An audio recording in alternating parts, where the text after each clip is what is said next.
መዋል ማድራችን እግዚአብሔር ነው። የተፈጠረው ፍጥረቱ እግዚአብሔር ነው። ሁለተኛ ሰውን ለሰው ልጅ ያደረገው ቸርነት እግዚአብሔር ማለቂያ የለውም። እግዚአብሔር ቸርነት ቸርነት አንድ ደግሞ ጠላት ሆነን ሳለን መፍጠሩ አይገርማችሁ? አሁን እናንተ የምትወዱት ልጅ ይገላችኋል ብትባሉ ትወዱታላችሁ? እንደ አንድ የበቃ ቅዱስ መጥቶ በዛሬ 9 ወር ልጅ ትወልዳላችሁ፣ ተወልዶ አድርጎ 20 ዓመት ሲሞላው ሁላችሁም ይገላችኋል ብትባሉ ትወልዳላችሁ? አትወልዱም? ምመናን እስኪ ጸድቃላችሁ ትወልዳላችሁ፣ አይታወቅም። እንኳን ይገላችኋል ተብላችሁ ይረበናል ብላችሁ አልወድም ብላችሁ የለም ለወጓጉ ላልኩ እንጂ ማለት ነው።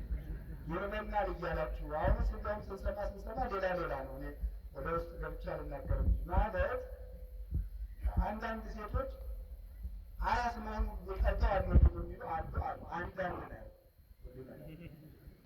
አንዳንዶቹ ደግሞ አይ በቃ እንደ ሰውነቴ ይበላብሽብኛል ነው በቃ ሸንቀጥ ብዬ ነው መሞት የምፈልግና አልወልድም የሚላሉ የልጅ ሽንት የሚያስጠላቸው ማለት ነው። ወጡ እንጂ ይሄ ሁሉ